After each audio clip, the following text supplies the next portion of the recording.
Hi எல்லோருக்கும் வணக்கம். இந்த வீடியோவில் நம்ம பார்க்க போகிறது அட்டாக் அண்ட் டைட்டனோட சீசன் 1 எபிசோட் 6 என்ன நடந்தது அப்படிங்கிறத பற்றி தான். ஸோ ஆர்மின் இன்னுமே அந்த பயத்தில் தான் இருக்கான். பயத்துலன்ட்டு இல்லை, அந்த ஒரு அதிர்ச்சியில் இருக்கான். தன்னோட ஃப்ரெண்டு எரன் இந்த மாதிரி இறந்துட்டானே அப்படின்னு. ஸோ இன்னுமே அவன் அதிலிருந்து மீளலை. அந்த டைமில் தான் இந்த மொட்டை எல்லாமே என்னாச்சு ஏதாச்சுன்னு கேட்டிருக்கும்போது அவனால் எதுவுமே பேசவும் முடியல.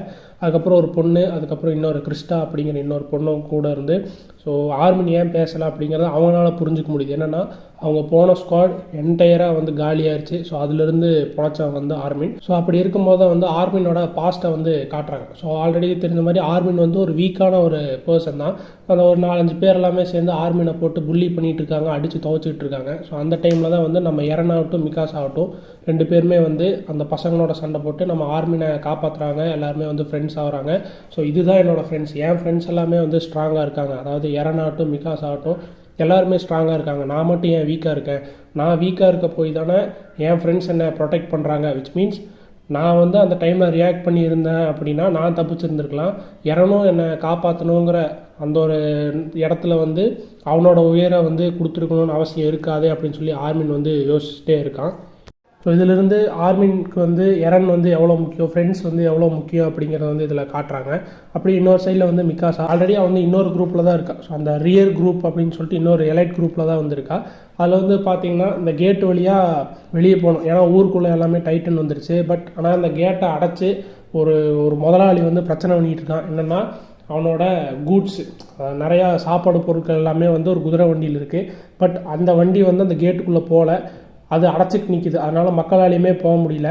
அந்த பாஸ் மிரட்டிகிட்டே இருக்கான். ஸோ அந்த பாஸ் மென்டாலிட்டி, எவன் செத்தான்னா எவன் பொழைச்சான்னு எனக்கு எவன் நடந்தால் போதுங்கிற மாதிரி கரெக்டாக அந்த டைமில் தான் அப்னாபலான ஒரு டைட்டனுமே வருது. பட் லக்கிலி மிகாசா அங்கே அந்த அப்னாபிள் டைட்டனை போட்டு தள்ளிட்டு என்னடா நடக்குது அப்படின்னு பார்த்தா ஸோ மக்கள் இந்த ஊரை விட்டு இன்னும் வெளியே போகலாங்கிறதையும் அவள் உணர்றா. ஸோ என்னாச்சு ஏதாச்சுன்னு கேட்க போகும்போது தான் இந்த மாதிரியான ஒரு பிரச்சனை இருக்குது அப்படிங்கிறது மிகாசாவுக்கு தெரியவும் வருது. ஸோ அவள் பாஸ் அப்படிங்கிறதெல்லாம் பயப்படவெல்லாம் இல்லை, கழுத்து மேலே கத்தி வச்சு இப்போ வண்டியை எடுக்கிறியா இல்லையா அப்படின்னு மிரட்டி ஸோ மறுபடியும் அந்த வண்டியை வெளியே தள்ளி மக்கள் எல்லாத்தையுமே அந்த கேட்டு வழியாக ஸோ இப்போ ஒரு சேஃபான இடத்துக்கு போகிற மாதிரி அந்த கேட்டு வழியாக வெளியே அனுப்பிச்சிட்டாங்க மிகாசா. ஸோ மிகாசாவுக்கு இன்சைடில் அவளுக்குள்ளே ஏதோ ஒரு ஃபீலிங் இருந்துகிட்டே இருக்கிற மாதிரி தெரியுது. அவளுமே அதை ஃபீலுமே பண்ணுறான். ஸோ என்ன அப்படின்னு பார்த்தா மிகாசாவோட பாஸ்ட்டை காட்டுறாங்க. அது என்ன அப்படின்னா மிகாசாவுக்கு ஆல்ரெடி அம்மா அப்பா எல்லாமே இருந்திருக்காங்க. ஆனால் ஒரு டைமில் என்னாச்சு அப்படிங்கிறது தான் இந்த பேக் ஸ்டோரி. ஸோ அவங்க எல்லாருமே ஜாலியாக 3 பேர் இருந்திருக்காங்க. ஸோ அந்த டைமில் நம்ம எரனோட அப்பா கேகர் இருக்கார்ல, ஸோ அவர் ஒரு டாக்டர். ஸோ அவர் இந்த மாதிரி மிகாசா வீட்டுக்கு வராங்கிற மாதிரி சொல்லியிருந்திருப்பார் போல். யாரோ கதவும் தட்டுறாங்க. கதவை ஓப்பன் பண்ணி பார்த்தா யாரோ ஒரு 3 ரவுடி பசங்க அவங்க அப்பாவை மிகாசா கண்ணு முன்னாடியே கொள்கிறாங்க.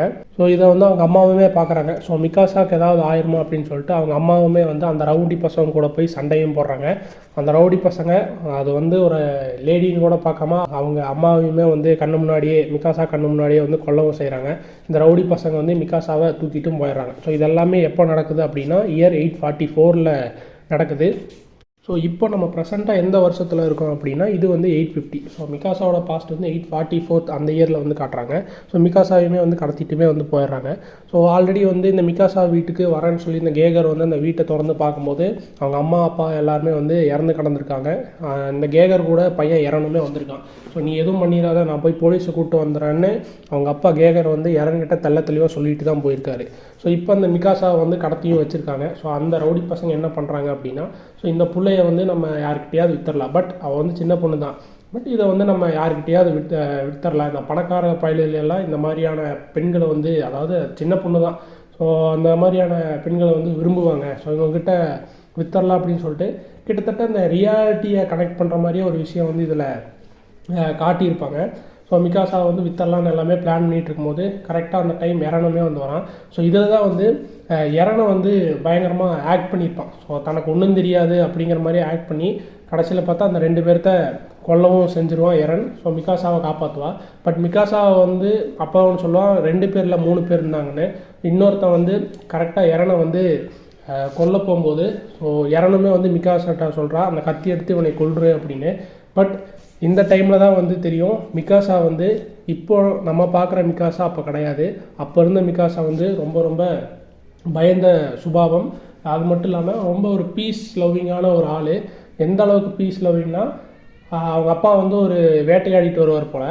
ஸோ அதில் வந்து ஸோ இது இறந்துருமே, அதாவது சாப்பிட்றதுக்கு தான் ஒரு வேட்டையாடிட்டு வருவார். ஸோ இது இறந்துருமே அப்படிங்கிற அந்த ஒரு ஒரு ஒரு எல்லாத்துக்கும் இறக்கம் பார்க்குற ஒரு பொண்ணு தான் இந்த மிகாஷா. ரொம்ப பாவமான ஒரு பொண்ணு. ஸோ ஃபைனலாக அவளுமே இறனை காப்பாற்றணும் அப்படிங்கிறதுக்காக கத்தி எடுத்து அந்த ரவுடி பையனை வந்து கொண்டுருவா. ஸோ இதுதான் ஃபஸ்ட் டைம் மிகாஷா வந்து பயங்கர போல்டாக வெளியே வருது.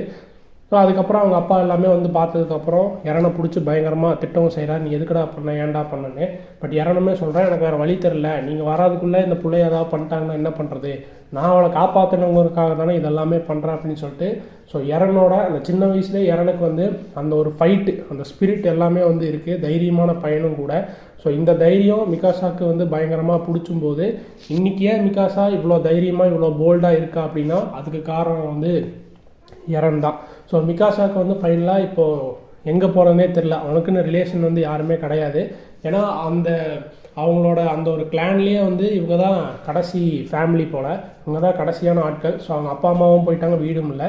ஸோ அவங்க நம்ம இறனோட அப்பா வந்து நீ பேசாமல் எங்கள் கூடயே வந்து தங்கிடு அப்படின்னு சொல்லும்போது அவள் தயங்குறா. ஃபைனலாக இறனுமே போய் கூப்பிட்றான். என்னென்னா அவன் கழுத்தில் இருந்த கார்ஃப் இருந்ததில்ல, ஸோ அதை தூக்கி மிகாஷா கழுத்தில் போட்டு எதுக்கு யோசிக்கிற, நீ என் கூட வந்துரு, நம்ம வீட்டில் இருக்கலான்னு சொல்லிட்டு இறன் கேட்கும்போது அந்த இடத்துல அவள் யோசிக்கவே மாட்டா, சரின்னு தான் சொல்லுவாள். ஸோ இப்போ அந்த பாண்டு வந்து உங்களுக்கு புரிஞ்சிருக்குன்னு நினைக்கிறேன். ஸோ மிகாஷாவுக்கு வந்து இறனிய முக்கியம் அப்படிங்கிறத வந்து இந்த பாஸ்டில் வந்து காட்டியிருப்பாங்க. இந்த ப்ரெசண்டில் கூட மிகாஷா கழுத்தில் ஒரு கார்ஃப் மாதிரி போட்டிருப்பா ரெட் கலரில்.